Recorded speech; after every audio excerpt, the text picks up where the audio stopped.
everyone. Welcome to the Talkin Kop. My name is Ashley. I'm here with my friends Kev and Chris, and we are here to talk about transfers, but also just a little bit of everything today. Because the new year, because of the hectic schedule and no one knowing what day it is, we're kind of going to squeeze everything in, maybe do a little bit of Leeds preview as well. So that's our plan for this evening. Kev, how are you? Haven't really talked to you since Christmas. How's everything going? All good, all good. Sat here in some day in December and just like It's Tuesday, enjoying Kev. the time off. It's some day, but you can call it Tuesday. They all just melt into one day at this rate. You know what I mean? Every Christmas, it's all the time. I'm going to keep track of the days this year, and I got to Christmas Eve, and I just forgot what day as well. But yeah, no, all good. Good Christmas. I had a really good Christmas. Looking forward to the New Year's Day. So, well, kind of looking forward to New Year's. It's my wife's 50th on the 2nd. So it's kind of like we're going to have an extended New Year's this year. So, yeah, that's going to be a very, very delicate 3rd of January. I can definitely say that one for certain. So what we hope is Liverpool signs Schlotter back on the 3rd and go, Kev, you've got to do a reaction show. It's off. Yeah, I mean, it would actually be quite funny to have you kind of hungover and react to the news. Not really. I'm not a really nice person when it's hungover. You'll see it in May. It'll be Grumpy Kev 2.0. Oh, yeah, 100%. What about you, Chris? I know that, now that I'm thinking about it, we did react to a game together. I was just, really sick at the time, and I had no recollection of actually talking to you. But how was the rest of your kind of weekend holiday? Yeah, it's been fine. Olivia's very kindly passed her cold on to me. So I'm currently suffering now with lem sips and trying to stay awake. So I'm doing really bad. I've probably got what you had. So, but no, it's been nice and chilled, just relaxing. Watched a bit of footy today. Watched a bit of the AFCON, which has been, to be fair, it's been good fun. There's been some cracking games in the AFCON. So I've actually quite enjoyed that. Some absolutely wild VAR decisions in the AFCON. Honestly, actually, if we did a ref watching some of the AFCON decisions, honestly, you'd have an absolute field day because there's some proper wild decisions going on there. But Someone actually suggested that, and I was like, we would have to make a whole Good Process channel. We wouldn't have a show. We'd have a whole channel dedicated on YouTube to just all of the shit calls. Crazy. We don't even have AFCON in an English broadcast here. I can watch it on BNTV, which is in Spanish, but I can't watch it in English. So I have very little idea of what's going on. Oh yeah, we're quite lucky. It's on Channel 4. It's like a domestic free channel. It's like terrestrial for you. Terrestrial nice. TV that everyone gets. So do you get Channel 4 on Ireland? Yeah, we get it as well. Yeah. But I've got little to no interest in it, to be honest. I just every time if it's on, I flick it on. I think I've been lucky every time I flicked it on. There's always been a game either it's been exciting or something's gone on. I've been watching Game of Thrones all day. Game of Thrones has been on like from season 1 to season 8. It's been on back to back for 3 days now. So I've just been dipping in and out of that. I've also been just rewatching. Stop at like season 7 and you'll be grand. I know. I remember my sins. Yeah. And then I've also been trying to rewatch a bit of Line of Duty because I believe the new series comes out January. So I'm kind of hoping good. Very productive use of your time. Yes. Have you guys watched any of the football this evening? I mean, there's clearly an elephant in the room talking about. I saw the whole first half of the Chelsea game, which was all the action. Okay. It was like watching kids football. You attack, we attack. Let's see where it ends up. There was no defending in that game whatsoever. No. Defenders for losers. Defending was optional. And then I watched the Arsenal game, which was a bit of a drab first half. Villa should have gone in at half-time 1-0 up, missed a great chance. And then, as is the way with Villa, that keeper will eventually drop a bollock that costs you in a big moment, and he's done far too many of them. He's weak as piss for the Gabriel header. There's marginal contact on it, but not enough to make him not catch the ball. And then, to be fair, Villa just sort of lost their way, looked a bit like Villa at the beginning of the season, and Arsenal took advantage of them quite comfortably. So they absolutely collapsed. It actually just finished 4-1. There was a consolation goal at the very end, which ruined the clean sheet thing on FPL for me, which, middle finger to them. But also what were you saying? With into XG and not into XG, based on statistics and how Villa performed, they are massively overperforming their position. And they always say at some point, you either start playing Mhm. or it catch up with it. And if maybe this is the one game too far. Benefit for Liverpool is if we win on Thursday, the gap to third's 4 points, and it just helps us that way. So that's the way Liverpool have to look at it. Is it's a big opportunity now for Liverpool to get close to third and put a gap on Chelsea in fifth. So it probably say actually over the hot Christmas period, it's gone quite well for us, really. Yeah, Kev, I mean, just to touch on the other kind of prominent scoreline, you had Wolves drawing with Man United, which, I think you said that United were the only ones that really turned them over this year. So to see that, I mean, we saw Wolves. There's improvement there. They're not a bad squad, but that's another big result in terms of creating a little bit of a gap between us and maybe the chasers behind us. Yeah, it's only good as long as we take advantage of it tomorrow or Thursday. We have to do our job. As long as we do our job, it'll be nice to create a bit of a buffer between us and the chasing pack. So that's the aim. That's going to be the target. Won't be easy. Leeds are going to come and have a go. I think Leeds will come and have a go based on what they did to us in the last 20 minutes. They'll fancy being able to have a go at doing that to us for the 90. And if that's going to be their game plan, then it's going to be a hell of a watch. It's the one good thing, I suppose, you look at it similar to United and Wolves. You know what you're going to get because it's fresh in the memory. It's not going to be a surprise what Wolves are going to do. They're going to try to, or Leeds are going to do. They're going to get the ball wide. They're going to look to feed Calvert-Lewin with crosses umpteen times, win set pieces, try to work it from there and cause pressure and see what happens. Wait for River to kick one of them. That normally works. Well, yeah, that tactic's quite good. It seems to work this year. There's a lot of people that are using that tactic. The one thing that Leeds will give you is chances. Leeds will give you chances. I think they're missing Roden, which is a massive miss. That's a big loss for them because he's their main guy, isn't he? He went off injured the other night, and I watched Farkel's press conference tonight, and he's ruled out. With a couple of others as well. They don't have anyone. I don't think they have anyone coming back. So it's going to be as you were with Leeds. We pretty much know what we're going to get with them. So I think being at home, you should be winning that. Well, I mean, for us, we've definitely got Szoboszlai coming back. Yeah. Gakpo will have had a few more minutes under his belt. Yep. In terms of training, and I think Kev, you said you saw Endo training in the training pictures. I saw Endo in the photos. They released the photos, the training photos. He was working in the gym with everybody else. So whether it's just gym work, I didn't see him. I didn't see the photos or the inside Anfield on the pitch. He might have been out there, he might not. But the more options we can have coming back onto the bench, the better, because that bench was wafer thin and it limited what the manager could do, because there was definitely players running on empty for about 70 minutes in that game. There were a few little rumours, scaremonger, whatever it is, of I don't think Wirtz trained with the team. I think what he did is he took today off. He's coming back tomorrow, so they're giving him an extra day off. Yeah, I think it's just manager's low, which makes sense for someone who's, like I said, coming up from the Bundesliga.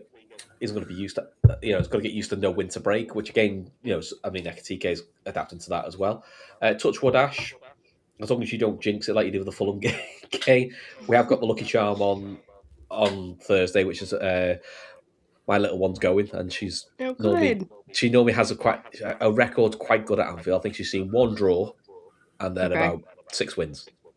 So well, let's hope for the wins. So a record, we definitely need that. A record at Anfield for the men's pretty decent. Yeah, no, I remember she's seen a few great games. Yeah, I mean, speaking of players that are going to be back, I mean, I want to touch on the fact that Ibu is back. He's back in training.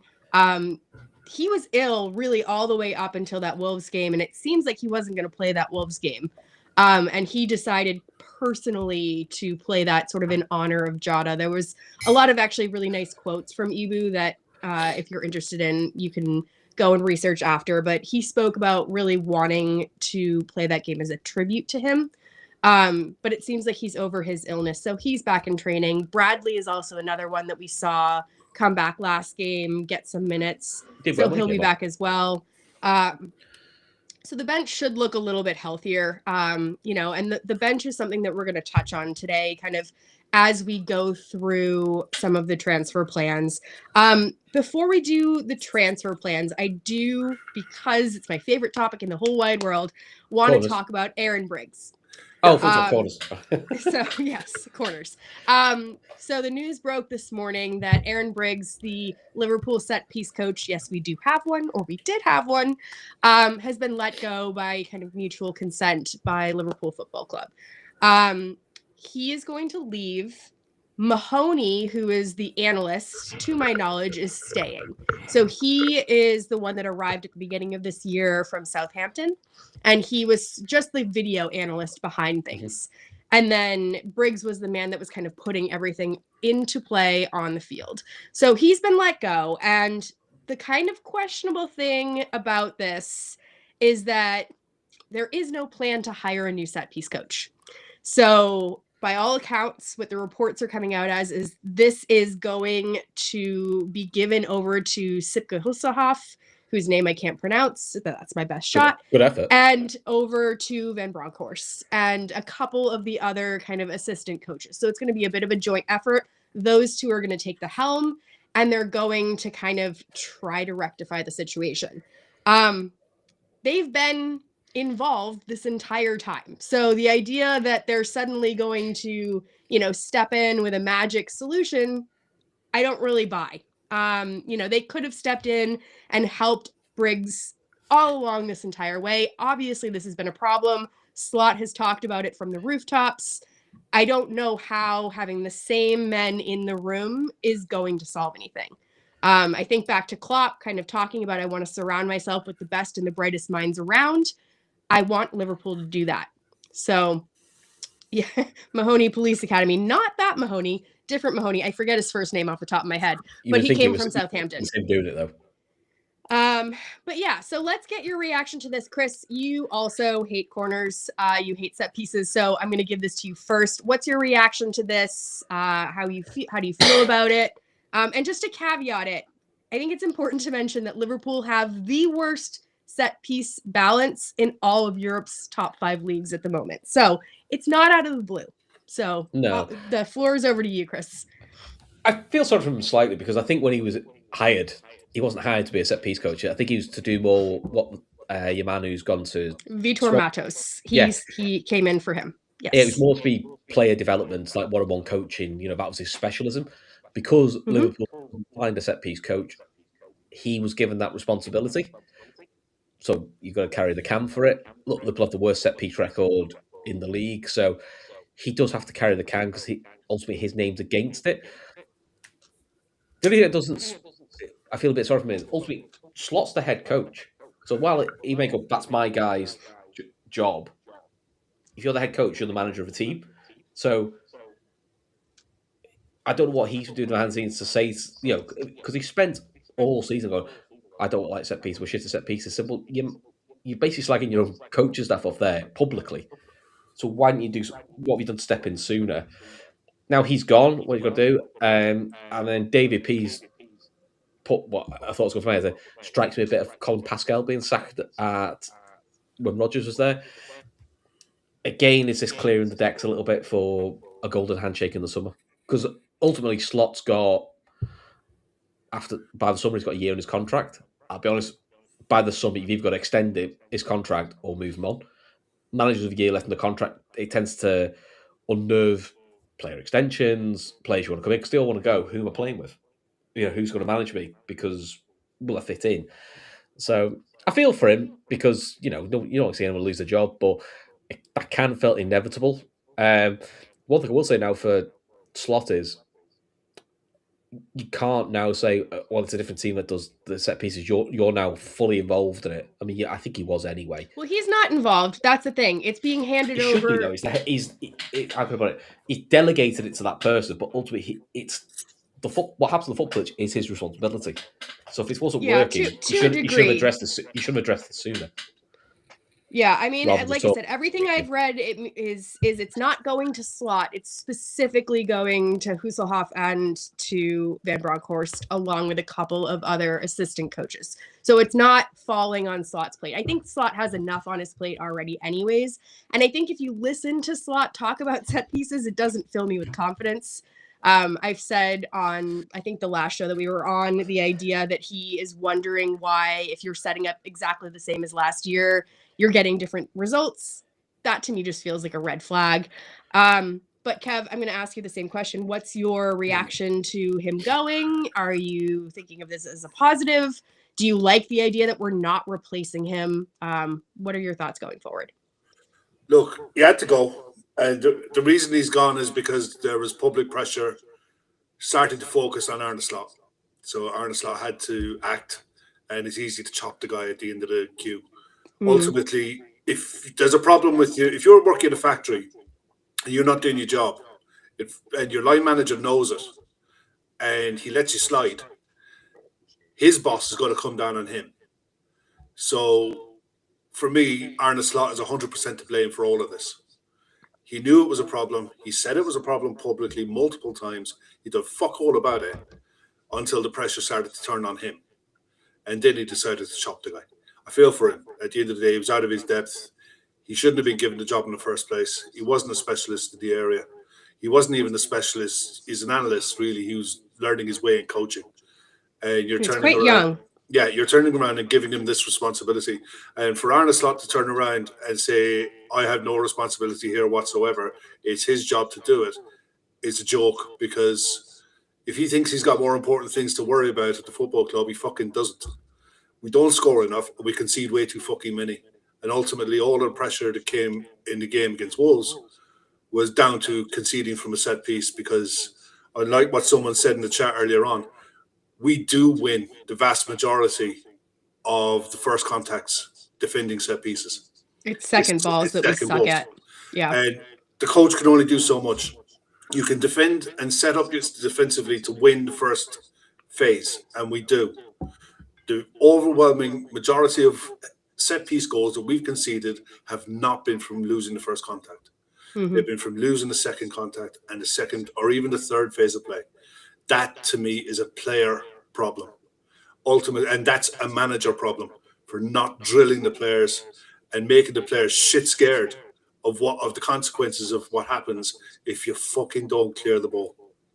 And it's as simple as that. The annoying thing is, and one thing I will agree with Slot and what he said in a few press conferences, we're conceding way too many corners in the first place.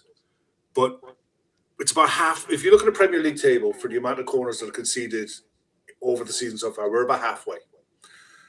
The overwhelming majority of corners that we've conceded, we clear. And we defend them really well. But the one you remember is the one you don't. And when we don't, we're being punished. It's not like we're giving away a chance. We're not. We're giving away a goal.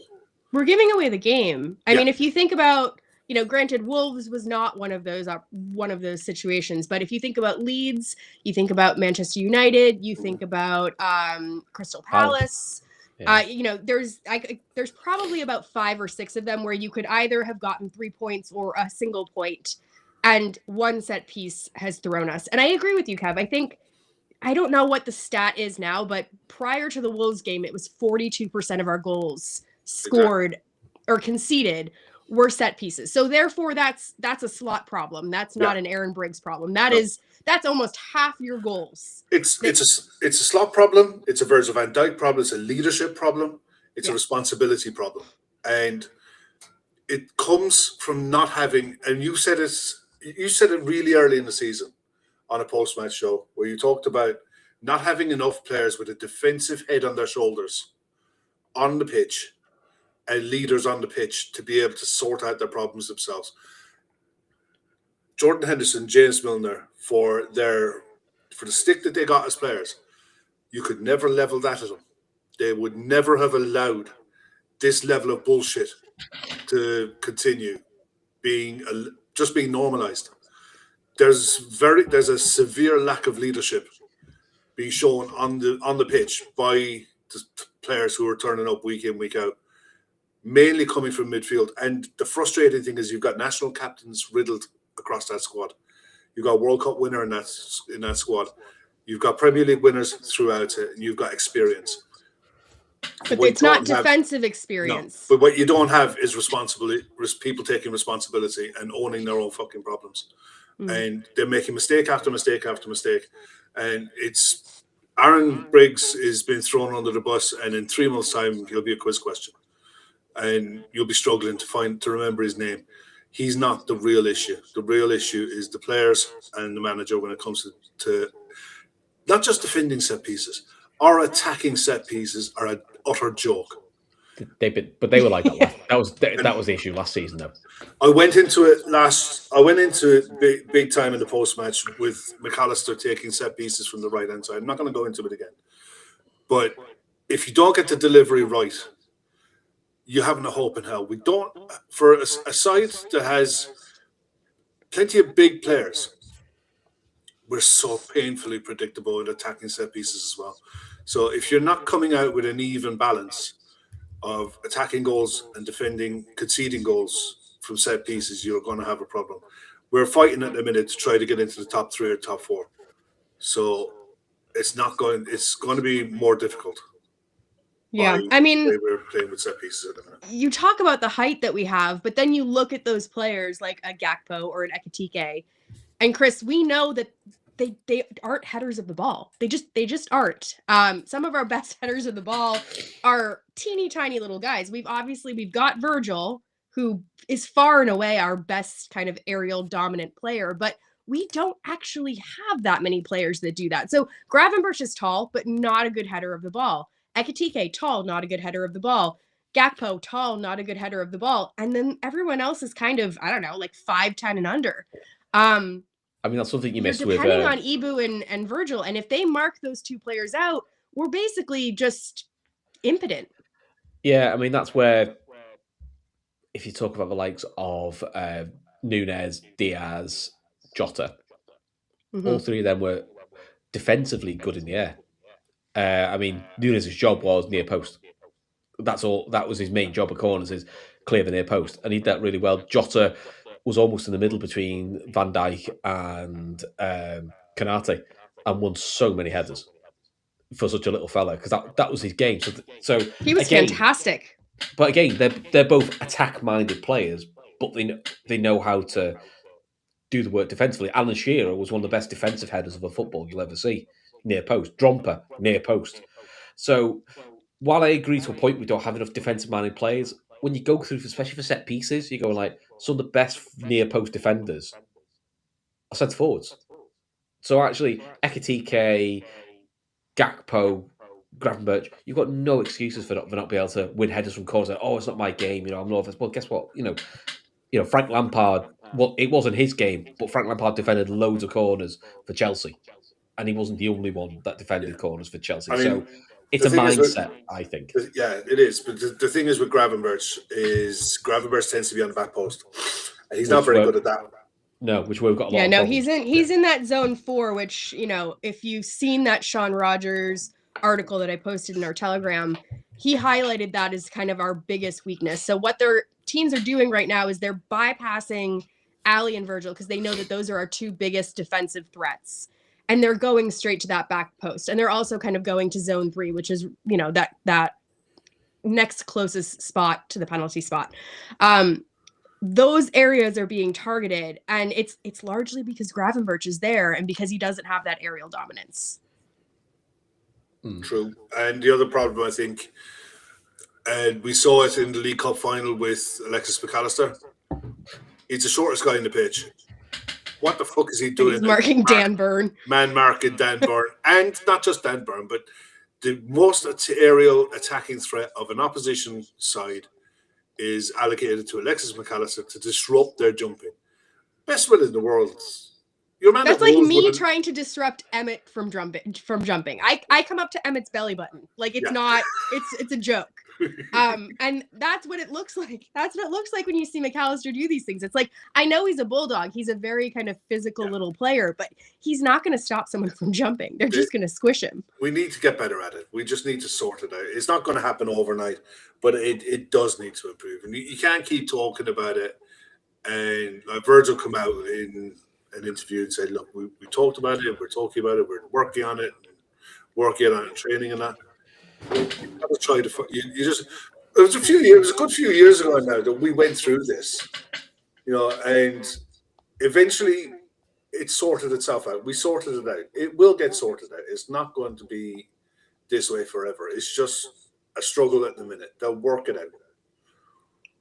Yeah. Well, I mean, there's that. We'll talk about transfers. Depth is an issue. I think we added quality in the summer. Probably didn't add enough depth. I suppose you can do it all in one summer.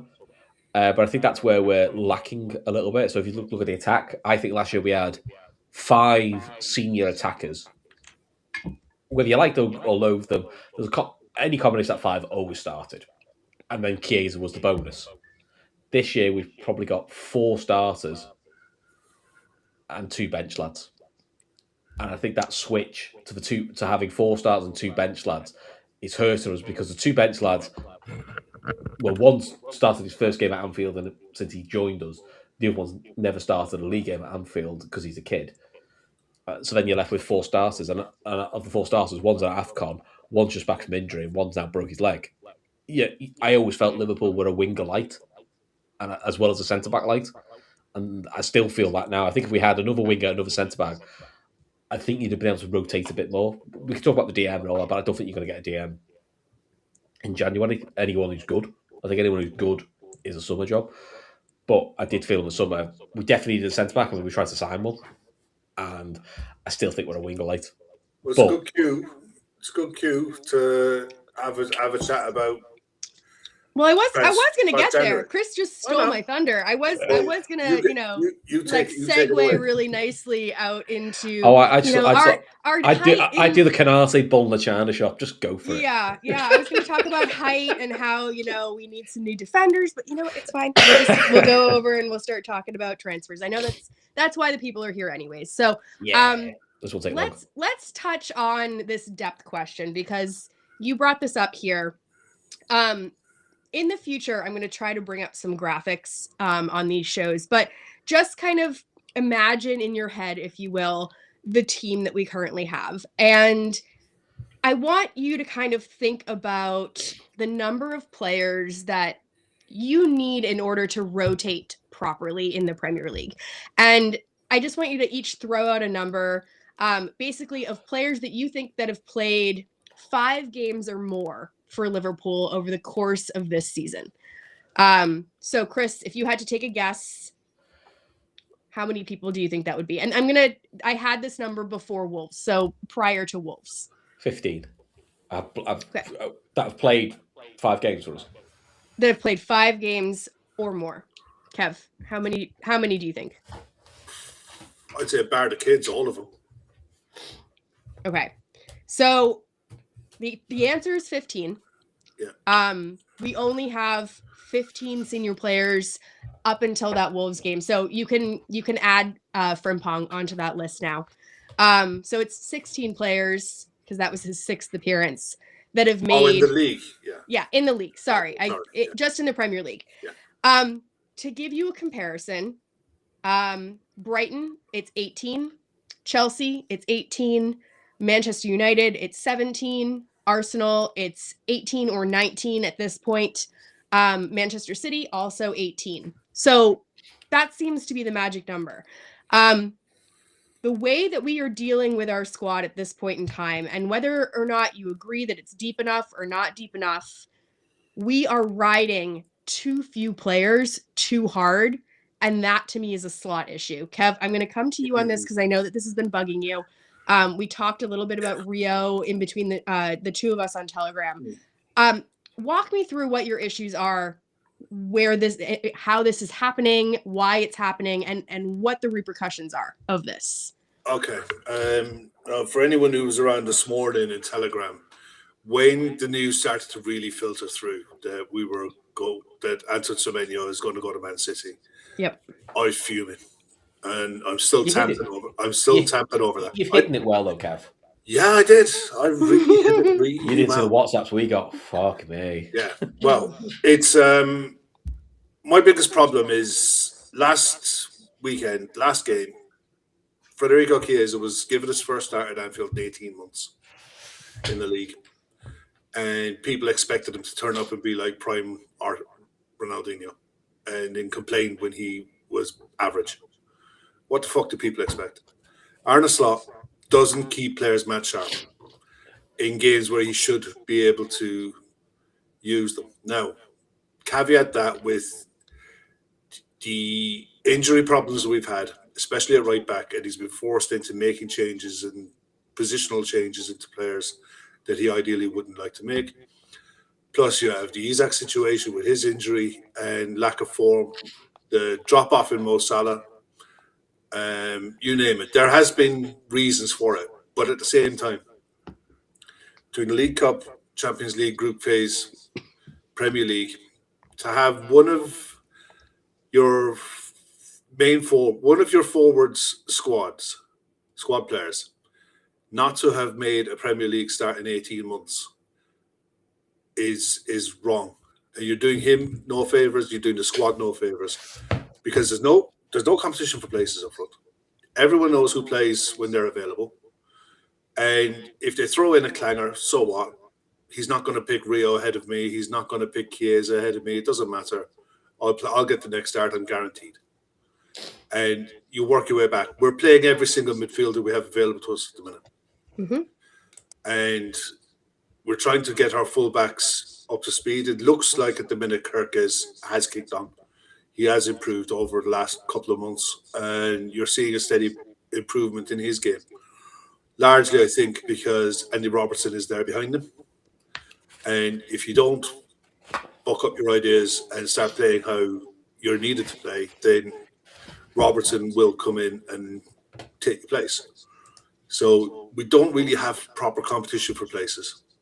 We don't have a settled way of playing. And we're going into the January transfer window. And for the life of me, I know we need at least one centre-back. I know we need one forward. But if I don't know if we're going to be playing with a two-striker formation going forward, I don't know if we're going to be playing a 4-3-3 or 4-2-3-1. And this is over halfway through the season. And I still don't fucking know what he wants to do. And that's a worry. Is it a case that we're going to go away from wingers? In which case, what are we going to do with Real? If we're going to be going back to wingers and going back to a 4-3-3, then we need to be looking at signing at least two wingers minimum between January and the summer. And I just don't know where the club is at the minute. I mean, I always felt that the summer was the start of a rebuild, and January you'd look to supplement it, and the summer you'd look to finish it off. But right now, you're seeing the links. Everyone is seeing the links to players, and normally you will see links to players if they're serious. If there's seriously a chance of a player moving under this current structure at Liverpool, the noise comes out of the club. It's not like under Klopp where it was radio silence until bang, it was done. Within it, you get the noise a day before or 2 days before. They're telegraphing the moves they want to make, and at the minute, there's no real noise coming out from the senior journalists who you'd expect to start hearing noise from. There's plenty of noise from the talking ITKs and whatnot. The talking heads. Yeah. Oh my gosh. And at the end of the day, online, there's apps and websites whose business it is to create links to big clubs, to create ad revenue, to get clicks, to get talking, and to engineer conversations. But when you actually go and look at your David Ornsteins, your Paul Joyces, and that ilk of that caliber of journalist, the noise that you're getting is Liverpool are prepared to do nothing and go with what they have and trust the squad that they have and go with it, and that'll be good enough. And that worries me big time. Yeah, it worries me big time too. I want to throw out, Chris, kind of the same question to you, but I want to touch really quickly on I threw you guys a graphic today from the Arsenal game. And so they had their regular 11 out, and then their bench, just throwing it out there, was Arrizabalaga, White, Jesus, Eze, Martinelli, Norgard, Medweke, Havertz, and Lewis Skelly. So that was their bench. I want to compare that to our depth from this past weekend. We had Woodman, Marmadashvili, Robertson, Ramsey, Lucky, Ingamoa, Neoni, Bradley, and Gakpo. We had basically 3 senior players on that bench plus Marmadashvili. We had 2 keepers. Can I just add something to that? Of course. Arsenal were missing Calafiori, Mosquera, Declan Rice, and young lad Doman. Yeah. So on top they of could have else. added that onto the bench. So that's, and again, you can think what you want about Arsenal, where they are in the league, but that's what we're up against. That's what we're competing against. You have City getting stronger with Semenyo coming in. Obviously, they're letting, it looks like maybe Savinho go, maybe Oscar Bob going to Dortmund, I believe. But I think you'd be adding another senior attacker to that squad. Yeah. So if you're looking just at bench strength alone, how are you feeling about this, Chris? Because I can't look at this with a level of confidence. I can't say to you that this is responsible management from FSG. I can understand people making an argument that they want to keep their powder dry so that they can then do whatever they want in the summer. However, we have to get into top 4 or top 5, hypothetically, depending on where the points go. We absolutely have to make that happen. And you're seeing players in that Wolves game start to cramp at 60, 75 minutes. We have no one to bring on. We are getting to the point where we are seeing our team slowly fall apart. And these players, yes, there's a few that are coming back, but Wirtz is literally taking days off in order to recover. We have, certain players like McAllister on private fitness plans. Without having squad depth, if we're riding these 15 players over and over and over again, and keep in mind, Slot did the same thing last year. So these players are on 2 years of no rotation. And we gave Arteta hell for this. We have to give Slot the same amount of hell for riding these players. And he has come out and said all the time, I think that players stay more fit when they play. He said that about Gravenberch last year. I'm sorry, but at some point these players need a rest. There's too many games, and this is too intense of a league. Yeah. I mean, I think with Arsenal to me are at the end of a cycle. I mean, this is a 6-year build of that squad, so I would expect their squad to be deeper than ours. We got. I think we had 6 out. Which if you take 6 out of any squad will naturally weaken it. But we're at the beginning of a bit of a rebuild. I've just seen this list here. Bob's put up here of all the players we had in 21-22. Which on paper looks good, but if you go through that team from 21-22, Shaqiri was always injured, Lallana was always injured, Oxlade-Chamberlain was always injured, Keita was barely playing because he wasn't injured. So it ended up being Ronaldo, Henderson, Fabinho, Milner was a squad option, Jones was off the bench option, and Elliott was an off the bench option. And then the other lads were names that were injured. And Minamino actually I thought was probably Klopp's version of Shaqiri, Klopp's version of Chiesa. He had him, used him in cup games, barely started in a league game when he looked all right. So, this is not a new thing, we've managed not to. But yeah, to me, I'm with Kev. This felt like a start of a bit of a rebuild, but I was anticipating this summer and next summer to be quite busy and us do a few bits in January. And then after next summer, Liverpool will keep the powder dry for two, three windows, which is that's kind of how Liverpool do it. They tend to do big splurges and chunks, and then the idea being is what you bought will go for there. But what I can't get clear in my head, and I'm with Kev, is this 4-4-2 down here to stay? In which case, like you said, pretty pointless keeping Rio and Chiesa because they don't fit in that formation. Or is this just a needs must, and then we'll go into go back to 4-3-3. He's letting Briggs go just to start off clearing decks because in the summer we're going to bring a new manager in, and whoever this new manager is, Hughes and Edwards will say, look, this is a squad we've got, this squad you'll be given, it's going to be, it's designed to be a 4-3-3, which is the way you play. Obviously, bring your own staff in, so bring your own set pico. Yeah, they could bring their own set piece person with them. So I don't know whether it's a whole. Are they doing a holding pattern? Because I can't see why they keep the powder dry. We could all see the squad's thin. We could all see it could do a bit, and this is not like where we just go sign anyone. There are obvious errors. There are obvious holes in the squad. Centre back is the most obvious hole in the squad we've got. We literally tried to sign someone on deadline day, had it pretty much done, it fell apart. So if you wanted it on deadline day, I don't see why you still don't need a centre back now. So if you can't get Guehi in January, which look, all the reports coming out from respectable journalists is he's waiting till the summer. That I think Guehi has driven that and said like I'm going to wait till the summer. It's also Liverpool that have driven it. I mean, I've seen a lot of reports coming from credible journalists that Liverpool and FSG are known for this. They won't spend money on a player they can get for free, even if it's a need. Yeah, so maybe it's a bit of a deal. I mean, I've got Kev's pessimism, which is, but if you wait till summer, he's got his choice of Real Madrid, Bayern Munich, Barcelona. It'll offer him better tax breaks because the tax and you can earn more abroad. You can, that's just the way of the world. So again, maybe it's a principal thing with Liverpool, which is like Palace messes about on the last day, so we're not giving them a penny.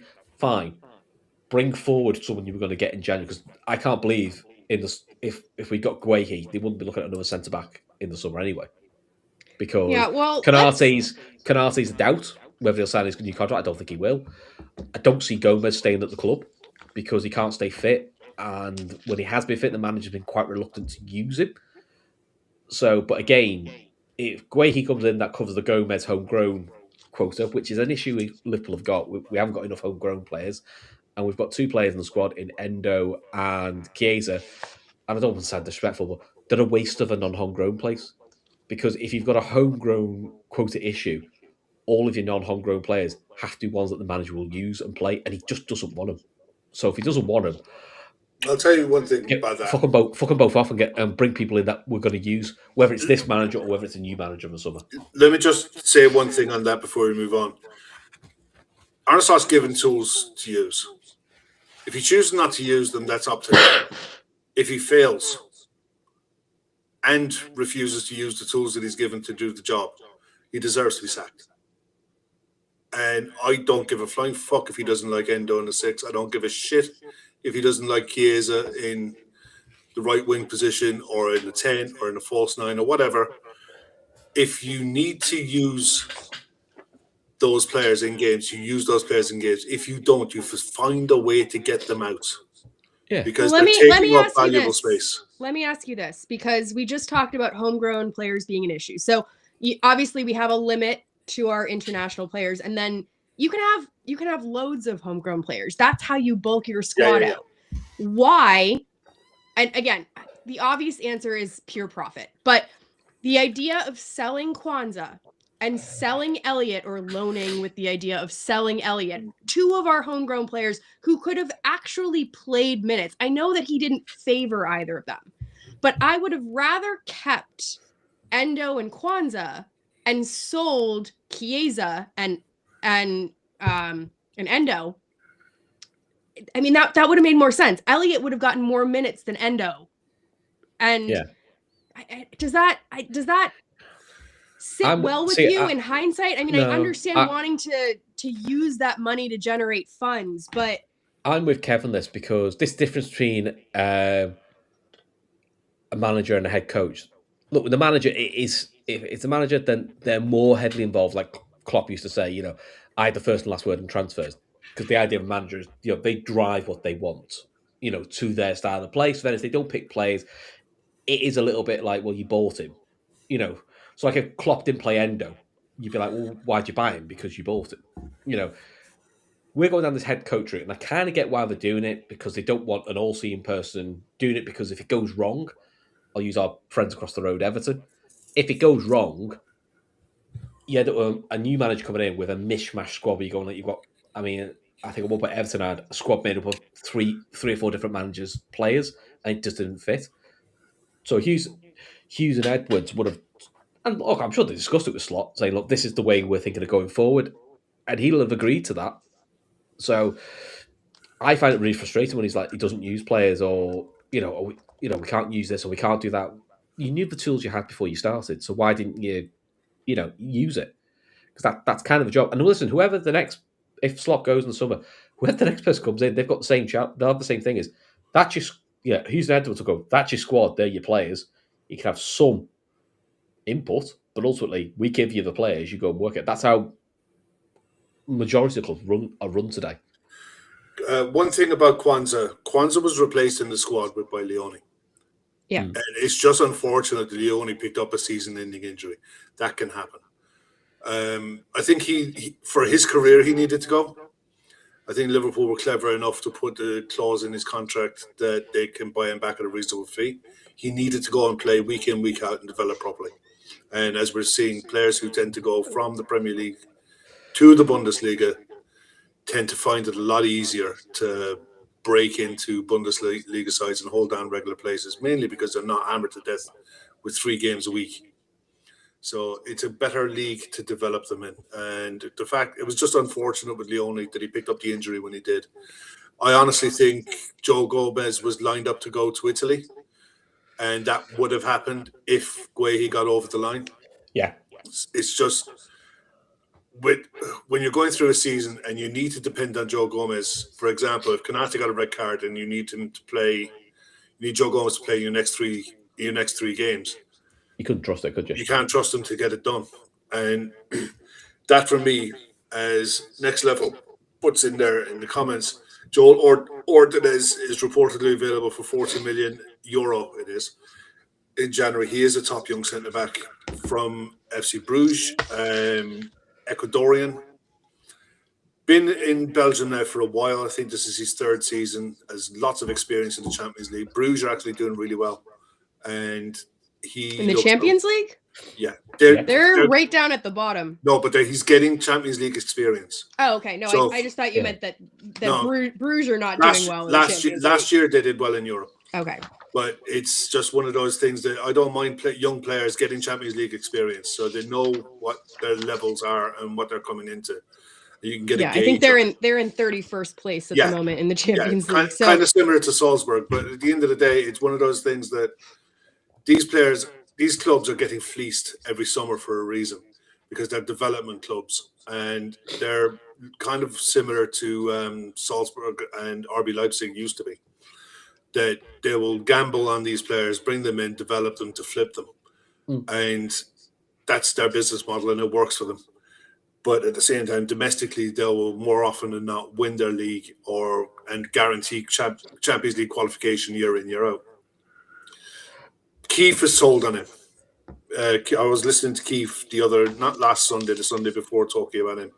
And he rates him quite highly. The bits of clips that I've seen of him, I know that if you look on Transfer Market, he's listed as a centre-back stroke right back. He's not. He's a centre-back. He is an out-and-out right-sided centre-back. And at 21 years of age, he reeks of an FSG signing. Yeah. He's the right age. He has the level of experience of 3 years playing in Europe. He has international pedigree where I think he's been capped about 14, 15 times for Ecuador. His career is in front of him. He's quick enough. He's decent and he's good in the air and he's good footballer. Is he though? Yeah, he's decent in the air, yeah. Because he's ranked in the 42nd percentile for aerial duels. On the games that I've seen of him, he looks strong enough. Again, defensively, he's in the 4th percentile for interceptions, the 10th percentile for tackles, the 11th percentile for clearances, and then aerials, he's in the 42nd percentile. So a lot of his higher metrics are actually in his pass completion, passes attempted, progressive passing, things like that, where the ball is actually on the ground. Yeah, it's a little bit more Matip-esque in that regard. Yeah, you have to take it in the context of the Belgian league. They will dominate the game, almost every game they play. Okay. They will dominate the ball. He'll be defending on the halfway line. You have Simon Mignolet behind him, who's like 37 years of age, having a resurgence in his career. But it's like, I mean, he is 6'2". I mean, it would help. You know, I'm just. For me, I think it's just you look at it. He's not going to be your come in, plug in, and play, but he's come in now to learn the ropes for next season. But he can play. Yeah, you wouldn't be afraid to play him. The thing is, Joel Matip. You mentioned Joel Matip. Sorry. Ibu Kanate, Virgil van Dijk are playing way too much football, especially Virgil. Yeah, I do worry about him. At 34 years of age, he's playing way too much football. And, we've got the FA Cup third round coming up, in a couple of weeks. Any signing that we potentially might get won't play until then anyway. You're not going to expect any signing to come in, say, 1st, 2nd, 3rd of January and play anything other than maybe an FA Cup appearance. So if we do go after this, there's someone like him who is pure potential, then he's really for the future, but he can do a job now, kind of like Leone in a way. And you look at it, I think Kanate does sign, actually. But Kanate, it's worth remembering he can speak to foreign clubs in 2 days. Yeah, but I think he signs because the option to Real Madrid is not there. Well, they've pulled the plug on that, and I don't blame them. The wages that he's being offered at Liverpool are more than fair for his level. And there isn't a level that he can go to that's better than what he is at now. Anywhere he goes from here is going to be a step down. I also think he's a partner. I don't think he's the leader of a pair of center backs. And I think he's been given ample opportunity to prove that. And I think that you've seen that he's one of those players. I mean, everyone looks better next to Virgil, but I have yet to see Kanate be able to lead another center back. Sometimes you could have Joel Matip step in next to Gomez, or, any sort of combination, really. It was never the same as Virgil, but you could see the pairings work. When someone plays next to Ibu that's not Virgil, it seems like they just collapse. And that's a big part of the money that you'd be getting if you're asking to be kind of at Virgil level. It's like, well, where's your leadership? Because that's part of what you're getting paid for. Just going back to really quickly on Ordonez, or if that's how you pronounce it, I apologize. It is. Okay. I apologize because everyone kind of got really angry when I started mispronouncing Isaac's name, and I just want to make sure I get these things correct. I want to just point out, I know, sorry, but anyways, I just want to point out that everyone has a bee in their bonnet about Guehi and his aerial ability. Ordonez has a lower aerial rating than Guehi does. So he's tall, but just keep that in mind. He's a very, he's a great prospect. Like I said, I think if you look at his ability to progress the ball, progress through the thirds, and maybe add some passing out of the back, I think that's really great. But when you think about Joel Matip, I mean, look, you may have the stats that prove it differently. I always felt when we first signed Joel Matip, he was crap in the air. I always felt you could bully him in the air. But I felt that was something in his game that improved. He was never Virgil dominant, but it got to a point where defensively in the air, actually, Joel Matip got really good. Joel Matip's brilliance was bringing the ball out and reading the game.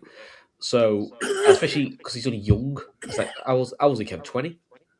He's 21. So he would take up a non-homegrown spot. He could. There's plenty of that squad. He can take it. I think in the Prem. I think in the Prem we've got one space. One opening. I'm not 100% sure. I think in the Prem we have. I think in the Prem we have one opening, but in Europe we don't have any. In Europe we have none. But in the Premier League we could add one non-homegrown. Otherwise we'd have to start kind of chucking players or taking them off. Yeah. The other one that got linked today loosely was Maxime Lacroix. Well, didn't he just get stretchered off like a week ago? Yeah. So that's not happening, in my opinion. I mean, I think he was loosely linked as an alternative to Guehi, but he literally just got stretchered off. So he's injured. We're not going to bring him on. I like him. I think he's really good. I don't know how serious that injury is. I wanted to sign him before he went to Wolfsburg. I mean, if he's injured, he's perfect for Liverpool, so we'll just add him. I mean, it's funny, but it's not funny. I mean, we do really actually need players that are fit. The other one, the elephant in the room, is Mark Guehi. And tonight, the noise coming out from Mark Guehi is mainly coming from Spain.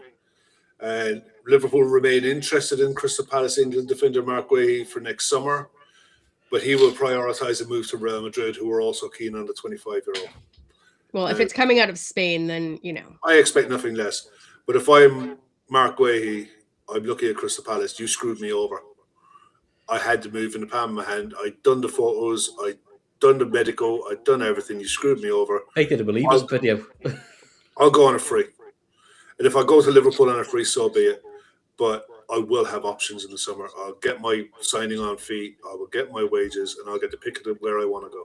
And you will get absolutely nothing from me, because how many moves have Crystal Palace hijacked of Mark Guehi over the last few years? Newcastle wanted him. Chelsea wanted him. We wanted him. And every which way you look at it, Crystal Palace has screwed him over. So much so that you look at what happened last time. The manager kicked up a stink, and now the manager's going to.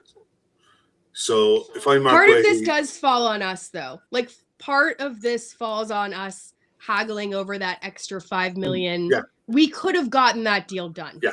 The idea that we had this gentleman's agreement, we're going to put it on the back burner, focus on Isak, and then we'll get Guehi in through the back door. We've shaken hands. We let them go through the Europa League or whatever. That to me was naive as hell.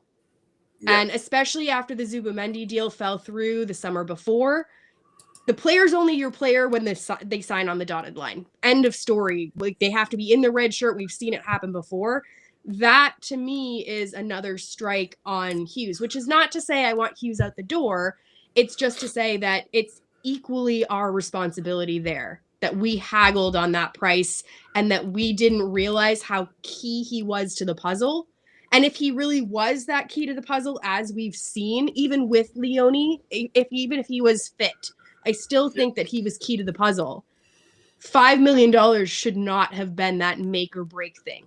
Okay. And I know that we were reeling from Jota. There are extenuating circumstances, but I can't completely let that slide, because I think that that's a mark against Hughes and Edwards, if you want to include him on that.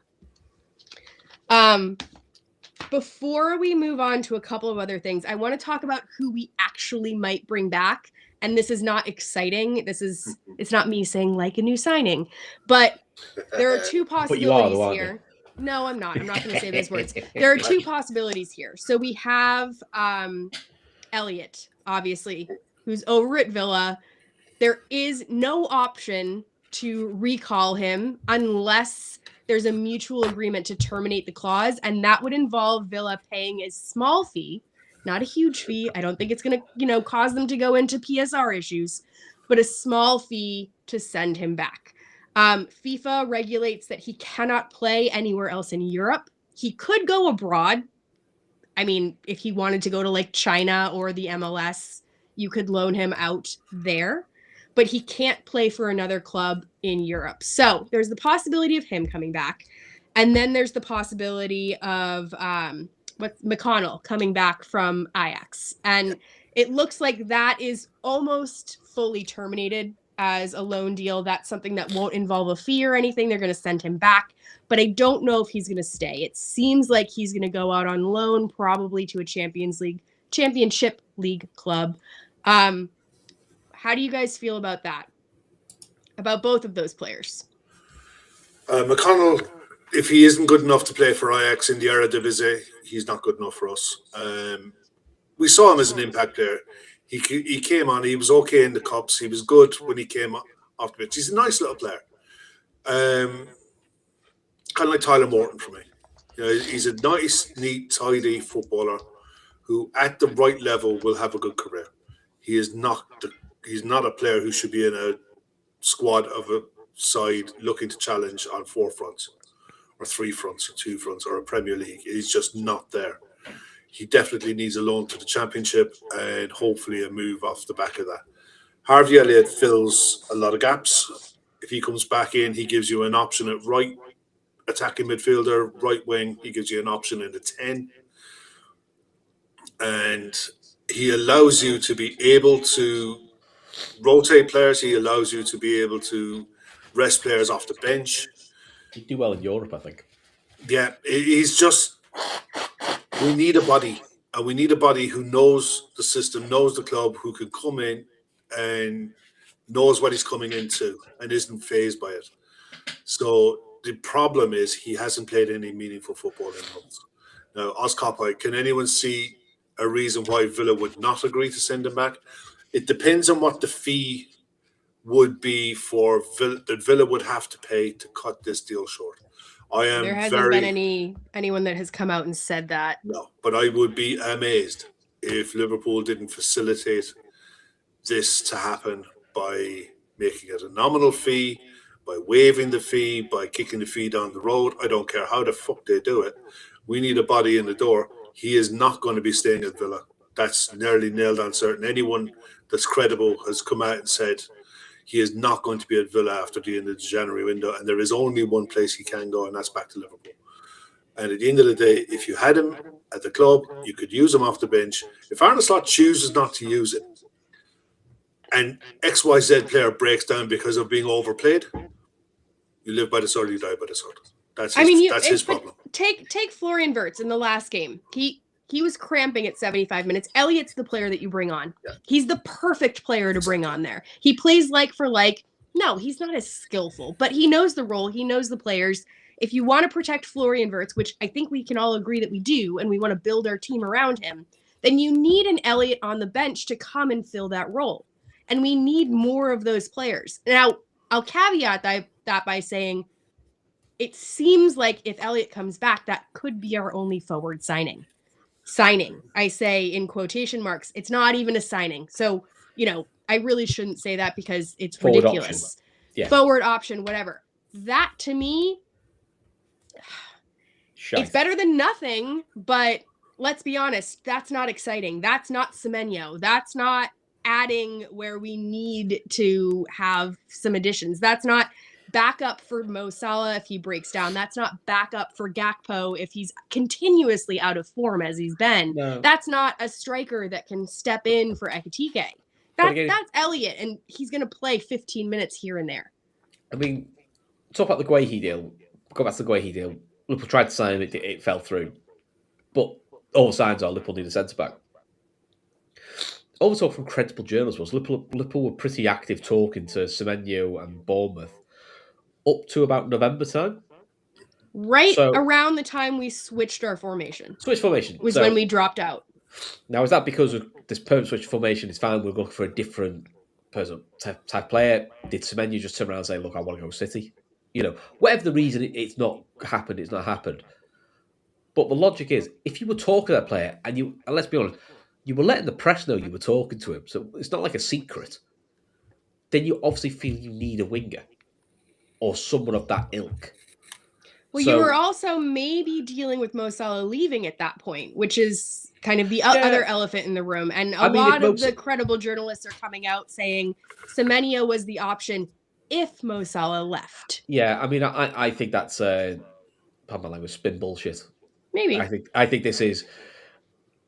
I think a lot of the stuff's coming out now about Semenyo and Liverpool is like a bit like Liverpool and Bellingham. Oh, I didn't want you anyway. I mean, we might be saving face. That's fair. Yeah. But, I mean, this was coming out a while ago. This was coming out before, like, that kind of narrative of Semenyo was more of a Mo Salah thing. Yeah. That was coming out back when Mo Salah was having kind of his little meltdown. Yeah, that wasn't coming out this week. Salah comes back, you still need a winger.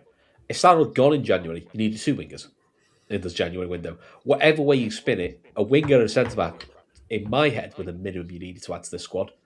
Just for depth, just for anything. Listen, we're going through the whole squad. We can start there going, you're probably 2 centre-backs light, you're a DM light, you're probably 2 forwards light. If we're going through the squad, but you're not going to do all that in January, that's unrealistic.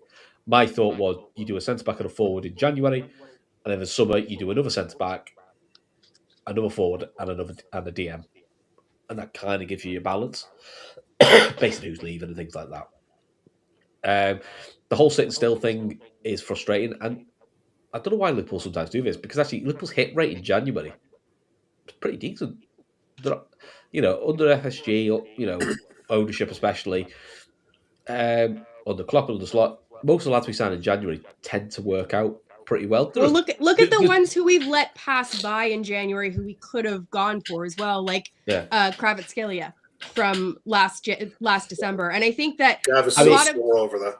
What? I mean, Gav is still sore. I'm not over that either, because I think he would have been a fantastic signing. He would have made perfect sense. With Diaz going out the door. I'm not as upset with the Kvaratskhelia thing, because Kvaratskhelia to me screamed of when Liverpool didn't get Van Dijk in the summer. Because that deal was pretty much should have been done to PSG in the summer, and something went on which fucked it up. And I think they've just had a deal set up since then. So it's almost like it was like a 6-month holding pattern. Whatever you tell yourself to go to sleep at night. No, I think he's right, to be fair. I mean, you might be, but I'm still going to be bitter about it. Yeah, so I think it's very much like, City going to get Van Dijk. We know in hindsight, Liverpool and Southampton have kissed and made up about a month later and agreed a deal and got it all sorted, ready for a January move, because it literally got announced 2 days before the window opened. I think Kvaratskhelia was very similar. I'm not saying I wouldn't have wanted him, but I kind of felt like that was. We obviously asked the question, but I think it was already a done deal somewhere else. Go around the houses. What do you guys think happened? Ashley, what do you think happens in January? I think we get Elliott back, and if we're lucky, we might get a center back, a young center back. Chris? That's it. I think we get a centre back from Bruges and Elliott, and we're constantly linked to a winger that never comes. I think we're desperate for a 9 as well. Honest to God, I think we're desperate for a 9. I'm not desperate. One of the things that we haven't talked about is a couple of rumors floating around about some PSG players. One is Ramos. One is Barcola. I take Ramos on a 6-month loan. So Ramos is the one that's kind of floating around as a loan. I think the other one, oh God, what's his name? Barcola. There was another guy that was floating around. Barcola. Nope. It'll come to me. But yeah, let's talk about Ramos and Barcola, and then I'll think of the other guy. Well, Ramos is their utility guy. He's their guy who comes in to start against the bottom half sides, and he comes off the bench a lot. Portugal for the same. When he plays for Portugal, he's very much off the bench last 15, last 20 minutes to either get a goal back or run the channels to see again. Like, he's experienced. You're right there, Sunshine. No, I'm not great. he's got the plague. Yeah. It's you got man flu. Your thoughts and prayers are with you at this delicate stage in your recovery. Of course, it's my daughter, so it's girl man flu. Don't blame to be honest, your it's daughter. terminal. It's terminal for a bloke. You leave her alone. You stop bullying her. Look, she's got tickets to the match. She's happy. She doesn't care. I think a centre back is a no-brainer. We have to get a centre back done. It's borderline negligence if we don't. Assuming Harvey Elliott comes back, I think you're desperate for a 9. I don't believe this nonsense that Isak plays against this season. I just don't see how that surgery, that injury, you get a recovery where you're back playing meaningful football in a meaningful way by the end of the season. I just don't see it. I know enough people who've broken their legs, who've had to work for a living in normal day jobs, who don't get back anywhere near for a good 6 months. So the idea, even as a professional athlete at an elite level, with all of the best physio and all of the best rehab in the world, can get back playing and get back fit, not happening. It depends on the fracture. I mean, even if you think back to, I think it was Andre Gomez at Everton, whose ankle completely spinned around. Oh, that was sick. It was awful. But he was back within 2.5 months. Yeah. And he had breaks and ligament damage. And I mean, I'm with you. I understand if you have like a full break, and I believe it was his fibula. It was his fibula, yeah. So it was just a fracture. It wasn't a full break. So if that sets properly, and if it can heal within 2 months. I mean, can he get back up to speed? Is the question. It's the ankle injury bit, isn't it? That's the bit that they were very vague on. He said he had an ankle injury. They haven't really come out and said anything about that, though. Like there hasn't been any clarity on any sort of ligament damage. Those are the things that take time. If it's just a fracture, maybe. Look, for me, I just think you get the best out of Hugo in a 2-striker formation where he's your playmaking striker. He's the one who drops deeper, who links play, who gets involved, and arrives to the box. You do not get the best out of him playing as a lone number 9, being supported by someone else. I think you're taking so much away from his game. So, in order to help him, even if it's a short-term fix, a smart loan, invest in a smart loan, because at the end of the day, the repercussions of not qualifying for the Champions League are horrendous. Also, even for one season, we don't know where we're going to be. And look, we're in a position at the minute where we can build a buffer, beat Leeds, build a bit of a buffer, and just carry on. But at the minute, we're so inconsistent. We have to give ourselves the best chance possible, and you cannot miss. You have 2 opportunities every year to improve your squad. You cannot ignore one. We don't have that luxury. So, I mean, listen, if you got him as a, if you got him a loan with an option to buy, because actually, if he does really well, you might go keep him. If he doesn't do well, but also it's a benefit to him because he'll probably get more minutes for Liverpool than he does for PSG. Which, I mean, he's guaranteed to be in the Portugal squad anyway for the World Cup. But do you know what? The Portugal manager will be like, yeah, but he's going to play a bit more minutes. Cool, and he's still going to play Champions League football. Cool. I mean, the other two, the names that I was forgetting, which do not excite me, are Sorloth and Depay. Those were the other 2 names that we were very, very loosely linked with in terms of possible loans. Sorloth, he's actually improved an awful lot since he's gone to Atletico Madrid. He's very good as a target man where someone can play off him, where a side can play up to him and off him. He's improved an awful lot since he was at Crystal Palace at that. Again, wouldn't be your ideal. So he wouldn't be a solution, but you're looking for, and there's nothing wrong with it. Plenty of sides do it. You're looking for a short-term fix to get you from A to B and see you later. And Memphis Depay, the only reason you'd even be tempted to look at him is, one, if he wants to come back to Europe. There's plenty of those players in the squad. Virgil will kick the living snot out of him if he plays up. So, and we'll basically just be, the Dutch training camp for the next 6 months. Well, hey, Ronald Koeman will be over at Anfield. Yeah, he'll be our new set piece coach. It'll be great. Look, Ozcop out there is asking about Duran. No, fuck no, and fuck no. Just no. And the other one that was loosely linked was Adeyemi. Chris, you were talking about it earlier. I did a bit. Apparently, the reason why he wants to move is his girlfriend wants to live in a bigger city than Dortmund. Oh, happy wife, happy life, all that jazz. That's nice. But also, we're talking about the non-homegrown issue with Endo and Chiesa. I think Liverpool also going to be, if you're going to bring in a non-homegrown player, it's going to be one, A, that the manager will play, which has been a challenge. B, one that's at least going to make an impact. Adeyemi, he's very quick. He's very hit and miss with his striking. Yeah. And I'm a bit like, I mean, he doesn't fill me with any sort of real confidence. At least with Ramos, Ramos he's not dead exciting. He's not, but he's a serviceable number 9. He's pretty decent. He's played for PSG. He does well. He does well when he plays for Portugal. Yeah. He's used to coming off as a bench, so we could play him as a 2 with Ekatike. Or he is the one you play Ekatike for 17, you bring him off for last 20, which is kind of what he's doing for PSG. Just does it in a different city. I wonder if the other player you were thinking of, Ashley, at PSG. It was Sorloth is the one I was thinking. Oh, okay. No, there's Kim Min Lee, South Korean player who plays at PSG. Decent player, but Barcola is not happening. Well, I know if it did happen, we'd be talking over 3 figures, and we'd be talking summertime. Yeah. I think that we have feelers there. I think that Barcola is stalling on signing a contract. I think he'd be great. Like he would be wonderful. And if we don't get like an Elise when Mo Salah probably goes this summer, Barcola would be another option that would kind of fit that general mold, but I don't think he's going to move. But in the summer, we do need to get some homegrown players in because the homegrown thing is definitely a giant problem. Yeah, it's a giant problem. I mean, Sam Tandy's put the one is Sharda from Brentford is a name that has floated around. Yeah, I like him. I like him, but I don't think they have the depth to let him go. And because of the Buemo money and the Vissa money, they're not They don't need to. Yeah, Vahalovic, if you were talking 3-4 years ago, Vlahovic was one of these strikers who were He just kind of hasn't. up there with. He was up there with Chiesa Yeah, he as just one of hasn't these kicked on, has he? next. Like you Yeah, thought. he was one of these next players to be on the rung, and he just again hasn't kicked on. Oscar Bob definitely off to Dortmund.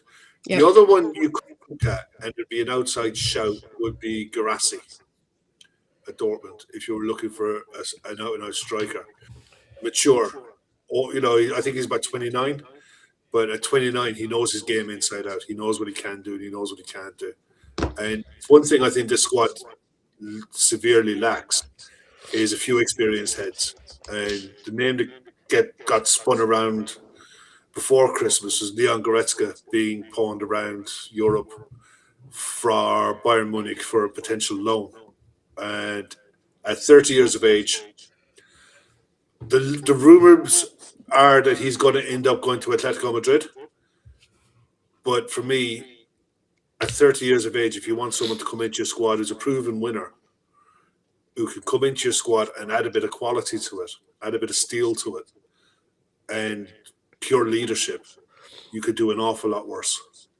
I think we could do worse, but I don't think FSG is going to sign under that model. That's what especially I mean. After what's happened with Mo Salah this year, especially after seeing the drop off of some of our older players. I think Diomande is one that is kind of floating around here. That's the Jan Diomande. He's the one from RB Leipzig.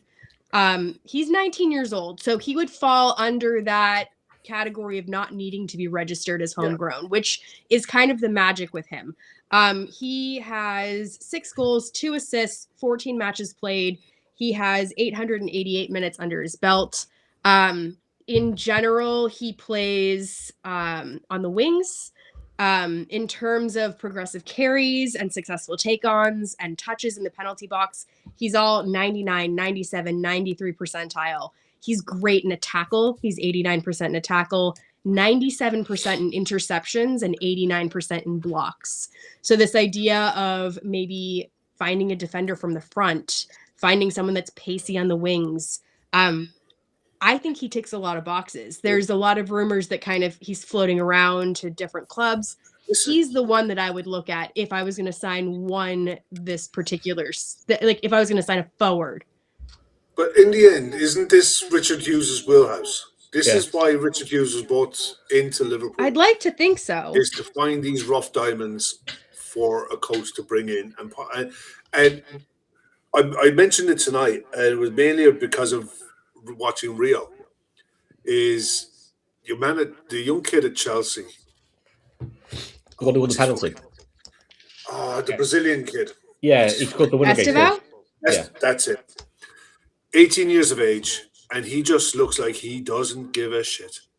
He just looks. So give me the he's ball, about a year and a half older than Rio, and that was the point that you were making, where you were like, "That's what Rio could be if he got game time and if he could develop." And my thing is, you don't want to be signing roadblocks for him. But at the same time, if we're going to go back to playing a 4-3-3 or a version of it, Rio can do everything that this kid can do. And I think he was excellent tonight. He was a joy to watch. He was just one of these players. He would entertain you, and he would make something happen out of nothing. He was making stuff happen where it shouldn't have happened, and he loved the fight. He absolutely loved the battle against his fullback. And he just had a great game. And I think we're missing that spark, that no fear spark. And I don't see why Rio isn't brought on with 10, 15 minutes to go in games, either to see a game out and get you out of the pitch, or to get you back into games, because he's taking up. He's in the squad for a reason. We kept him for a reason. He's taking up a Champions League. The fact that he was put in the Champions League squad over Chiesa is actually kind of mind-boggling looking back on it. It's a wild banner, because obviously that's been rectified because of Leone's injury, but that's crazy. Yeah, but my thing is with Esteval, you look at this Bournemouth side, and I watched Bournemouth tonight, and at the end of the day, it's been made by Richard Hughes. They've been riddled or ripped apart by last summer's transfer window. Yeah. But it was ripped apart by good players who went for good fees, and it shows what Richard Hughes can do. There's no reason if Chelsea can turn around with a player like him, bring him in and develop him, especially a forward. You're not asking him to be played week in, week out every game. You're asking him to be dropped in, pull back out, play 20 minutes, don't see you for a couple of weeks. Those kind of players you can bring in, you can develop and polish the diamond yourself. And they're out there. You look at Nottingham Forest signing Igor. Nobody had heard of him. Nobody had heard of him. But he must have been on the radar. If you're a decent football director, he must have been on your radar. Well, he signed, for example, he signed Cliver, he signed Tavernier, he signed Semenyo, he signed David Brooks, he signed Nathan Ake, he signed Mings. All of those players came from basically nowhere, for lack of a better term, without being too rude about it. He took them and put them into this environment. And I do think that I don't know if wearing the Liverpool hat, he feels like he needs to deliver a certain caliber of player. And I feel like that's true to a degree. But we were having this conversation in the Telegram chat, and Dylan and I actually disagreed a little bit about this. But I think that there's room for both of these players. I think there's room for marquee signings like a Wirtz or an Isak. I also think there's room for players kind of like an Andy Robertson that you then give to Slot. They don't have to be a lot of money, but you give to Slot and let Slot do what he's good at, which is make players better and take players that are kind of relative unknowns and improve them over time. So Slot's forte. It's boxing clever. It is boxing clever, but Slot's forte isn't necessarily big name signings and managing them. It's taking players like Gertruda and turning them into something special. And I don't necessarily know if we've done enough of that. I think we've given him all of the shiny new toys. But in terms of winter signings, I would be okay with a couple of sort of under the radar players that he could then work on. And I don't know, that requires a little bit of faith in the manager, which I know is not readily available for a lot of people. But I feel like maybe that's where we could work smarter, not harder. Yeah, that's what you want from. But that's the balance you're supposed to do, and all squads do it. You can't just keep buying marquee signs. You've got to get the balance right with some Andy Robbo style signings, academy players, which what Trent was. I am wondering when he comes back from his injury. I'm sure the hope is one of Jane Dan's or the young lad. Baccetic. Will Wright. I think they're the two forwards. The hope one of them.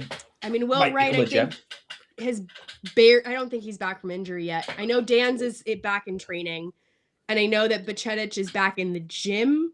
But no, but long term is okay. Yeah, because neither of those players are going to be answers for us. I wish that Dan's could be an answer for us for number 9. I just don't think that's going to happen. Emmett throws an Elliot Anderson in there right now. Elliot Anderson is he's almost definitely not going to move in a January window unless you offer Nottingham Forest stupid money, and I don't think we will. But you should be in the market for an Elliot Anderson before he becomes Elliot Anderson.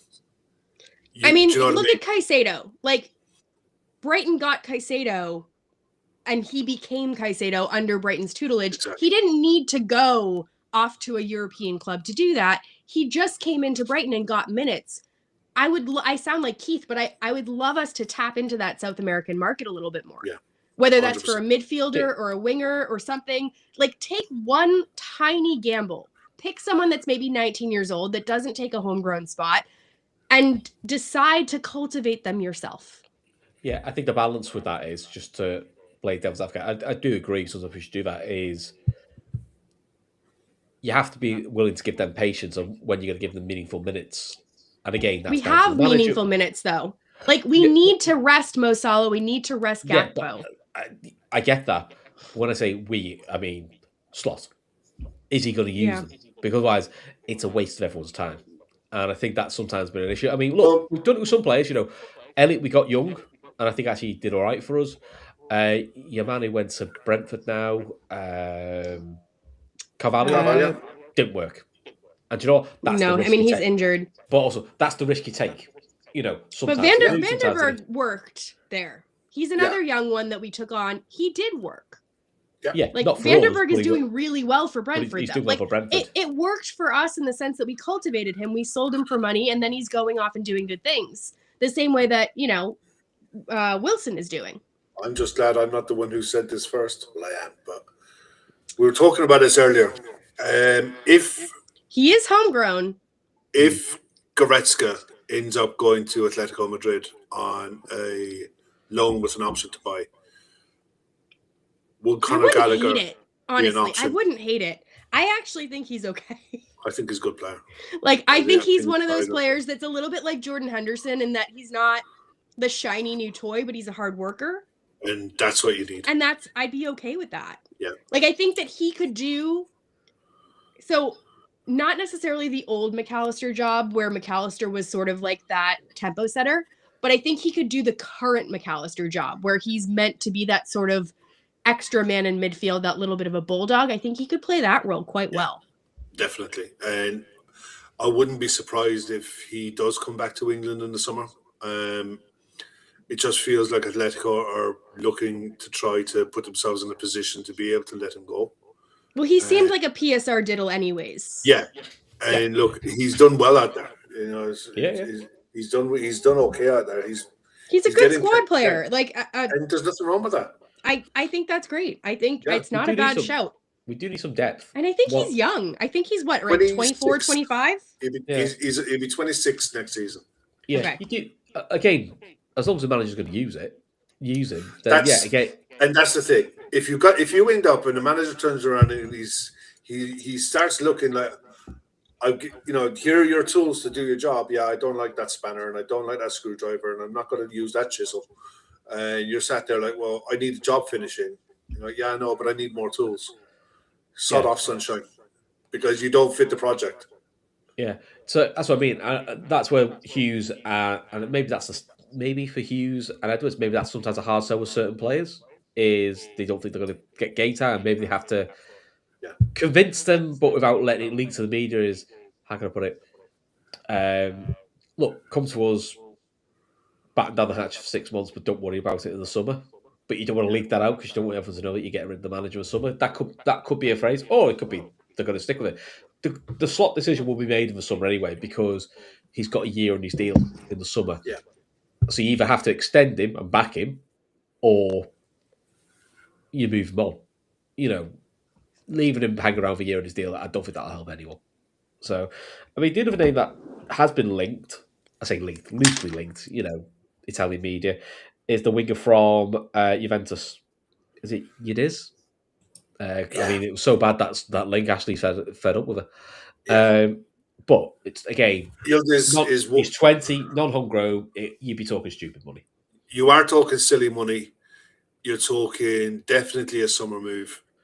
And again, it all depends on what the club want to do going forward. Do they want to play a two-striker formation? Do they want to go back to 4-3-3? And do they want to have wingers? If they want to have wingers, then we're going to be busy boys in the summer because we're going to be bringing in at least 3. Because the one thing this side, we do have pace, but it's not express pace, if you know what I mean. And we do need some. Yeah. When we're at our best, I think. Look, it's a double-edged sword because you see Ryan Cherky at Man City. Ryan Cherky has proved you can be a wide player. You don't need to have raw pace. You just need to have the ability to dribble. Yeah. And, it's one thing you can level at some things. Harvey Elliott is very good. Damn it. Harvey Elliott can dribble with the ball. He can carry the ball and he can take players on. He doesn't have to beat players because he can just get a half yard. That's all he needs is a bit of space. And you look at Cherky. Cherky is just really good on the dribble. He carries the ball at a decent clip, but not express. There's no point in you look at a speed demon. You look at Dan James. Dan James is an absolute speed demon, but he's got no touch. So there's no point in just having pace for the sake of pace. If you're going to be quick, you have to be quick with the ball, and ultimately, I still don't know what we're going to do. And that's what's worrying me the most. I think it'll be negligence beyond belief to not sign a centre-back. because that's the desperate need. That is the absolute desperate need right now. We have the ability to play Szoboszlai wide right if need be. You have Frimpong who can play up front on the right. You've got options off the wing. You've got Isak to come back in time. But right now, you've got two set centre backs at the club. You know what I mean? So that has to happen.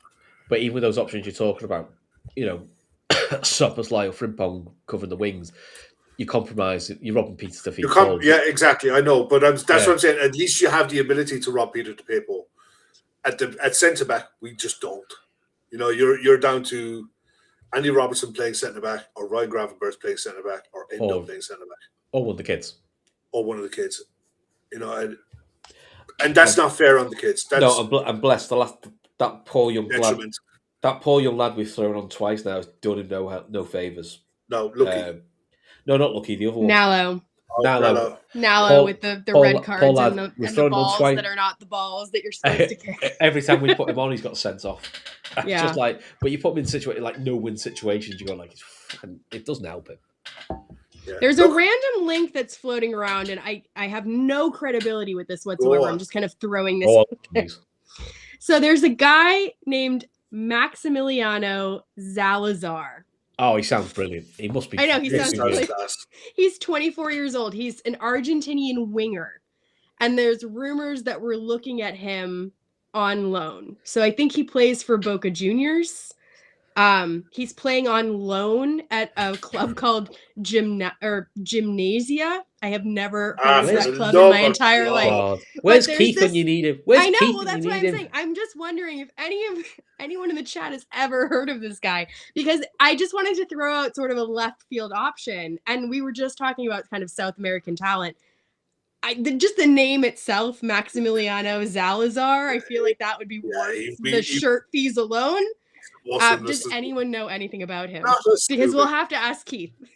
Not a clue. The only thing I would say this about any South American player, I think if you haven't left South America by the time you're 18, then there's something wrong somewhere. So he was an under-21 international with Argentina.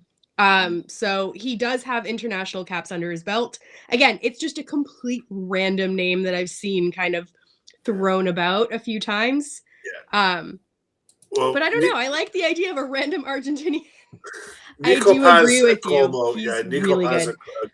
But he's going to go back to Real Madrid. He's a Madrid academy project, and I think he's one of those they sent out knowing that they'll reel him back in, because he was one that was on my wish list for the summer as my hipster pick. I think that's already done for the summer. I think he's done. Yeah, I think it's done for the summer, that one. Yeah. One to keep an eye on for the rest of this season, manager-wise, is Cesc Fabregas. Yeah.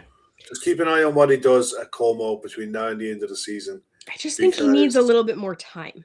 He looks fabulous. He really does. He might get a step up, though, in terms of a move from Como to a Dortmund-esque.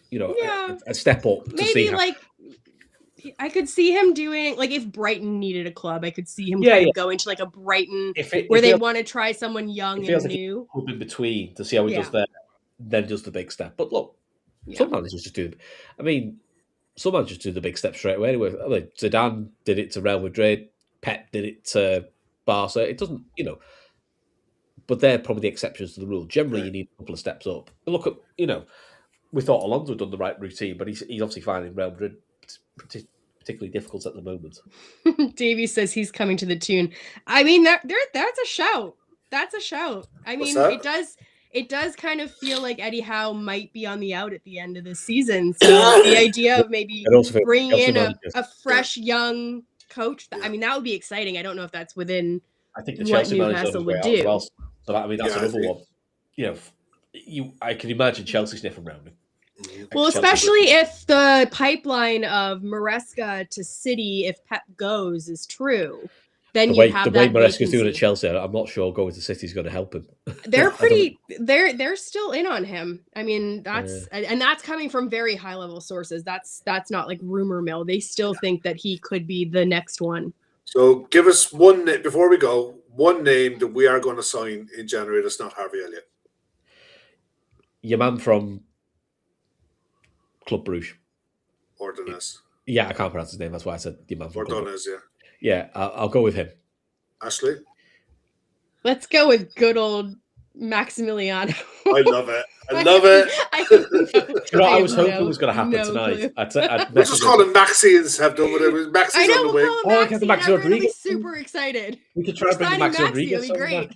Oh, brilliant. No, I mean, I don't know. But I do think maybe the Ordonez shout seems the most likely and the one that it feels very FSG, sort of like Ekitike did, where you're signing a player before they make that leap. He makes sense. I do like this shout. Can we just sign SARS who doesn't score passes again?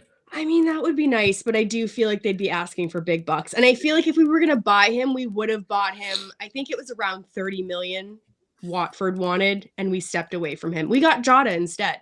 I think we stepped away from him because of the, I think Watford weren't playing ball with like any sort of payment deals. They were just like, they weren't paying. They weren't, and they were asking a lot for him at the time. Like he didn't have any sort of proven goal record. Everyone was linking him because he was friends with Mane and they were playing on the national team. I love the Diamande shout. I really would enjoy that. Ozan Kabak. He might be you deserve to be banned just for saying I deserve to be banned for a lot of things. So, I'll add it to that trophy with that starts with the C and ends with the T is that's got your name on it. I can't wait till we meet up in May. I can see that phrase is going to come out. Look, the only thing I'd say with Peter, fuck's sake, I just seen it there. The only thing I'd say, if you start throwing around players who are in the Premier League currently, unless their contract is really running down, like Mark Van Hecke his contract does run down at the end of this year, and you know how much I like him. Does it? His contract ends, at the end of this year. Really? The only thing I put up with Van Hecke, it does give me a little bit of the love runs. I mean, I'd take him over, what we've got, though. He's got great passing ability. Like, his ability with the long ball, if you're looking for something, I'm just throwing it out there. I know that the whole kind of, we've made a joke out of this. I don't actually love Van Hecke, but it's fine. It's fine. We're just going to, we'll stick with the narrative, folks. We'll stick with it. But I would take him because his contract is up at the end of this year. So, I don't know, make Brighton an offer. Oz Copite says, does Kanate count? I'll say him. Signing him? Actually, the other name that got thrown around was his mate. Doyo Upamecano, yeah. I thought he was going to Madrid. Not a hope in hell is he going to Madrid. No, they don't want him. Not a hope in. If they don't want Kanate, they definitely don't. Well, I thought they were sniffing around him. I don't know, but I don't want him either. The only thing with Upamecano is, and I said this when we played Leipzig, I said I always thought when the ball was at his foot, it looked like a hand grenade. It just didn't want the ball anywhere near his feet. I mean, I thought we got the better of the deal getting Kanate. I know we did. We did. Kanate's been a good signing for us. He's fine. I just think his brain is gone this year. Yeah. Van Hecke would be an interesting shout. Van Hecke and Guehi on freeze in the summer. What's not to like? That'd be that. I mean, it wouldn't be the worst thing in the world. I don't know. Yeah, I agree with Emmett. I'm not saying it, but I agree with Emmett. What does Emmett say? Upamecano is poison. Yeah, that's fine. He's not. Murillo's another good one. The thing is, you got to. The way I look at centre backs, in fairness, you got to look at how we play. We will dominate the ball in the vast majority of games. We will have 60+% possession. Okay, so you're going to have a centre back who's used to being a front foot defender, and there's no Murillo for all of his ability as a centre back. Forest don't play that way, especially at this level. This Nottingham Forest under Sean Dyche, he is a penalty box defender, and he looks. I think he's pretty short too. Oh God, no! Dylan won't have that. No. Yeah, and I'm sorry, Dylan. I don't even know if he's 6 feet. I'm not sure. I think he's. In fairness, Dylan wouldn't have had Cannavaro either. I have not exciting breaking news whatsoever. So calling it breaking news is just pathetic. It looks like Owen Beck is being recalled from loan as well. He's definitely playing the FA Cup. He's injured. He's probably playing. They'll wheel him out for the FA Cup. I'm just like I said, not exciting at all. Yeah, apparently he's injured. Yeah, he's coming back as well as. Listen, the best recall I ever saw Liverpool do was, do you remember the Nat Phillips one? Yeah, he was on loan in Schalke, I think. We brought him back, played him against Everton with the kids, beat Everton, and went, right, okay, you go back to Schalke now. See you later. Thanks very much. That was it. Brought him back for one game. Best bit of business.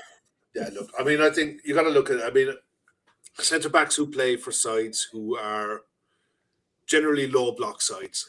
The centre backs look good because they're making so many last ditch tackles, and you notice them more. That's why that's not how we play. That's why your man at Club Brugge makes more sense. Like you said, Kev, the level's low, but they're used to having the ball a lot and playing low blocks a lot. That's because they play for one of the better sides in that league. So they're used to having the ball at the feet and, having to break sides down. So that's kind of the benefit of them, really. Yeah. I mean, look, we'll see. I mean, look. What side does he play on, Ordonez? Right. I think, is it right? I think you can play both, actually. I think it looks like he can play left side, right side, and right back. Yeah. Which would be fantastic. Maybe he's your Joe Gomez. Then Leone's one game. We all thought he was a left-sided centre-back and he played right side. We were like, he's really good there as well. So he was like, the one thing I'll say, and I think the Anfield Rap made a really good point the other day, where we're judging Hughes based on a window where half of the players haven't actually played for the club. Yeah. So you've got your Isak, you've got your Frimpong, you've got your Leone, who for one reason or another, through fitness, injury, combination of both, have really not gotten any time on the pitch. And if they have, it's been, nominal minutes. So we're really kind of judging the window based on just Ekitike, Kirkes, and Wirtz. You had Marmadashvili that came in before, but we look really short because 3 of our new signings have not played at all, really. I mean, I know that Isak's played a little bit, but he just hasn't been fit. So in order to judge that window as a whole, I do think it's going to need time. I think that you're seeing now that all of that criticism of, say, Wirtz maybe 2 months ago is finally getting to a point where you're like, oh, actually, I see why we're signing him. I see what the point was. Bit other breaking news. Is it more exciting than Owen Beck? It's not exciting. James Norris is likely to complete a permanent move to Shelbourne. I already saw that too. I didn't even bring that up because I didn't think people would know who he was. After a successful loan there, so. Okay. Jono makes a point here. I think we will sign a centre-back who can play left-back because people are ignoring the fact that Robbo is out of contract in the summer. And we have no other left-backs after Kirkes. We have Simicast. No, say hello to Nikos Slotterback. I think he moves in the summer. Whether it's to us or wherever he moves. Kev, his injury is what prevented him moving 2 years ago. Yeah. So for me, he's going to move. Whether it's to us or whether it's to Bayern, he will move. Kev, who do you love more, Schlotterbeck or Semenyo? Anton Semenyo. I'm fucking sick that he's got to City. He's going to be so good. He's going to be so good for them. You know what? I'm going to tell myself and continue to tell myself that he's going to stifle Semenyo the way that he stifled Grealish, and that he's going to overly coach him. Yes. Yeah. And I think he's going to take away a lot of that raw ability. And I think that he's very pacey. I think he's a wonderful player. I'd be very, very happy to have him. And I'm not saying any of this as sour grapes. I just think that Pep does have a history of taking enormously talented wingers like a Marmouche and suddenly making them be bench players. He's really fell off this season. I'm surprised. And he had a little bit of an injury, and I understand that. But he's literally on the bench. And I think that there are players that he's had under his kind of umbrella that he's stifled. And I think that Grealish is one of them, but there are other wingers that fall under that category as well. Man City have a problem, Cole, that we had with Mo Salah, that they're going to have with Erling Haaland. Good luck finding someone and Spurs had it with Harry Kane. Good luck. You're going to play second fiddle. Yeah, you're going to play second fiddle. But if anything happens, we need you to be really good. And we really need you to be happy about it. Well, we need you to be really good, but we also need you to do exactly what we're going to tell you to do to facilitate Haaland and nobody else. So it's not to make you shine. It's to make other people shine. Yeah. And I think that again, it's up to a player if they decide they want to do that. more power to them, whatever. They're going to keep throwing money at the problem. Vino, you're absolutely right. Yeah. I think one thing that we need to kind of still be conscious of, despite the fact that the media narrative wants us to forget, is the fact that there's still charges hanging over them. Man City have decided for several years that they're going to keep their powder dry because they were under investigation. And that's the only reason they didn't spend for the last couple of years. And they did kind of decline, but they had enough stock in the bank to carry themselves over.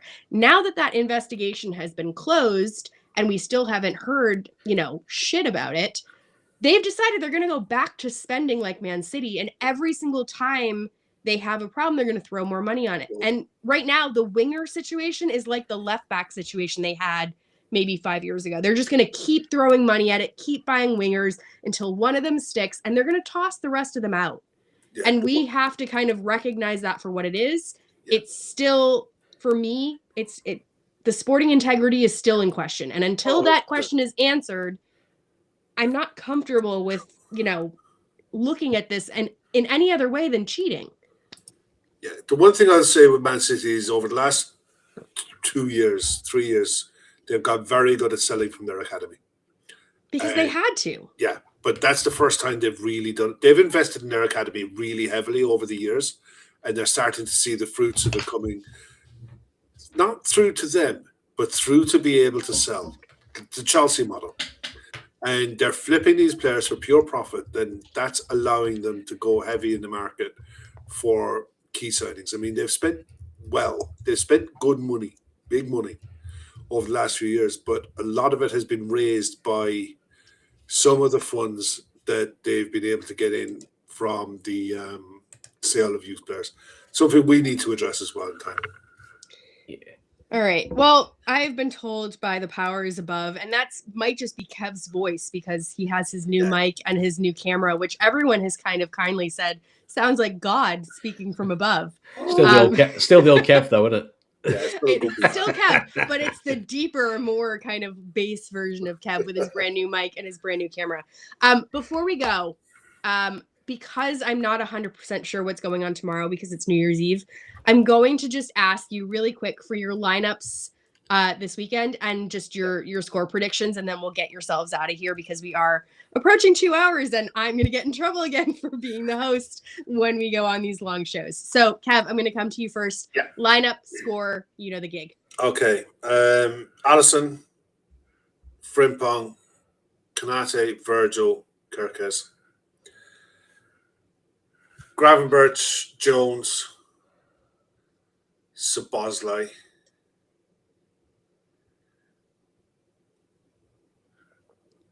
Ekitike, Wirtz, and I'd have to put McAllister in the 10. So I'd have Dominic Szoboszlai playing on the right wing. So you go back to the diamond? Well, McAllister would be like your number 10. Okay. With, but I think you'll see Szoboszlai more inside, allowing Frimpong to have the run of the right side of midfield. Okay. Look, it's not the ideal thing. I just think that you need to keep Gakpo and you need to keep Chiesa on the bench to be able to make the changes on the hour and on 60, 65, 70 minutes because Leeds will press us. And we need the ability to be able to change the game off the bench if needed. Okay. Yeah, I can see that. I think 3-1. 3-1. Okay. I like that. I mean, I think a lot of people have to remember that up until Ibu Konate's brain fart, we were doing pretty well against Leeds. So I'm hoping for something similar. Chris, we've got Leeds this weekend. I want to caveat that by we have Fulham 3 days after, not Leeds this weekend. There's no weekend. We have Leeds on Thursday. We have Fulham 3 days after. So are you changing anything? Are you maybe keeping Chiesa in the side so that you have someone that's fresh for Fulham? Or are you sticking with the same lineup as Kev? Same lineup as Kev. Same scoreline, 3-1. Ekitike, Wirtz, and for just for shits and giggles, because it'll be one time I go to a match and it happens, Van Dijk from a corner.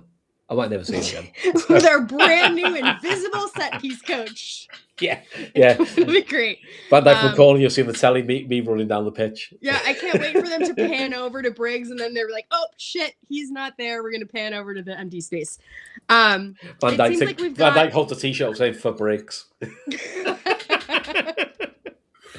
It seems like we've got a few people that kind of agree here. There's a few shots for Bradley at right back. Sam throws that in there. I think Bradley gets Emmett, fun. I think, also throws in. Emmett throws in Allison Frimpong, Kanate, Virgil Kirkes, Gravenberch, Jones, McAllister, Szoboszlai, Wirtz, and Ekitike. I think I agree with Emmett there. I liked Frimpong. I thought that he brought a level of pace down the wings that we've been missing. If he's fit, I'd like to see him, and I'd like to kind of nurse Bradley back to health here. I don't want to rush him back from injury. Oz Copite's right, be just like Liverpool, sack the set piece coach and then score 2 off a corner. Yeah. I mean, the story is written. Football has a way of being quite poetic, and I'll record every corner, Ash, just in case. Do it, yeah. I'd have your daughter with the commentary in the background so that we don't have to listen to your commentary. That'd be great. Well, rude. I'm sorry. Oshie makes the point there, and he's right.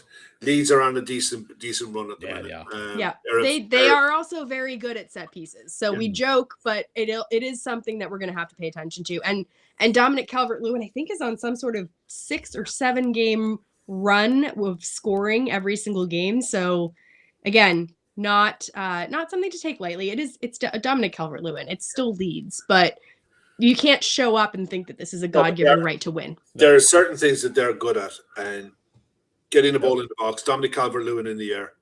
They'll run you as well. They'll work you. They will work you. The fitness is going to be something to keep an eye on. I like the idea of bringing Gakpo on as a senior sub. Yeah. I think Ekitike is going to need it. That's why I wouldn't start Bradley and Frimpong. I think it's one or the other. Yeah. And same on the other side where you've got Robertson or Kirkes. On the wing, if you want to bring Gakpo on and put Wirtz in as a false 9, you have that option. If you want to bring Szoboszlai in to centre mid role and drop McAllister back and create a 3 or a flat tight 4, you can. I think we're gonna. It's not going to be as threadbare as it was against Wolves. But look, tomorrow we'll find out because the press conference should be tomorrow, and we'll know exactly where we are then. Yeah, we'll figure it out. And just to close out, we have an opportunity here. So we are currently on 32 points. Chelsea are on 30 points. United are on 30 points. Both of them have a game in hand, or a game more than us. So we have a game in hand. Sorry, misspoke there. So we have a game in hand. So we could theoretically go 5 points clear of Chelsea and Man United, which would bring us within 4 points of Aston Villa, who apparently are title challengers after, their not so great display tonight. So if we could get within 4 points of Aston Villa, the discussion might change. The mood music might change. I think we have it within us to do that against Leeds. It's can we put in a full 90-minute performance? I want to see the wrongs of the most recent result against Leeds rectified. That's the biggest thing. I don't want to see the brain farts. I don't want to see the fall off. I want to see something akin to a 90-minute performance. Exactly. Because I think that that's what we've been missing. I'm going to go with a 2-1 win for us. I don't feel confident in a clean sheet, but I'm going to say that we're going to win 2-1 because I think that that's just what we do right now. We score 2 goals. We get really nervous. We make everyone hide behind the couch, and then everything's fine at the end of the day. I'm going to go Wirtz to score again. I'm going to go Ekitike to score, and probably Dominic Calvert-Lewin to do his little thing with his little handbag and his little high heels. So that's my prediction. I'm going to stick with it. For everyone that's in the chat, it would be an enormous favor to us if you could throw in your prediction in the comments of the show afterwards. So we're trying to kind of bulk up the show, trying to get a little bit more YouTube traction. That's one way to do it. The other way is over there. There's a Patreon link. We're going to have our Patreon Good Process show a little bit later this week because of all of the crazy holidays. But we're going to have Good Process. As you saw today, there were more things that happened that deserve to be kind of scrutinized under the microscope. So we'll be doing that. There's also our Telegram chat. So if you're not a member, it's just an awesome opportunity to talk to us, to talk to everyone in the chat, and just kind of have a little bit of community. And trust me, like, it's the crack. It's amazing. So that's there. And then finally, our sponsor is NordVPN. I don't know why they keep coming back to us, but they do. They are our wonderful sponsors. And there's a link down below, which gives you a discount. So if you happen to be like me and you can't watch AFCON in English, which is bananas, you could use NordVPN to sign on to, I don't know, say Bristol or something like that, and decide to watch it on your terrestrial channel over there. So I'm going to be doing that so that I can try to figure out if Mo Salah is going to continue to progress. It seems like he's going through to the next round. I suggest everyone else kind of checks that out. I think that's all for us now. Put your notifications on because I have no clue if there's going to be a show tomorrow or not. But yeah, if we don't see you, I'm going to say Happy New Year to everyone in the chat. I'm going to say Happy New Year to Chris and Happy New Year to Kev. And Happy New Year to everyone else that is supporting the channel, to Gav and to Emmett and to Dylan and to Shawnee and all of our contributors, Keith, Matt, who will be back eventually. So Happy New Year to everyone, and we will see you very soon. Kev, I'm going to give you the controls, and you can take us out of here. Yay. All right. Bye. See you guys all later. See you next year.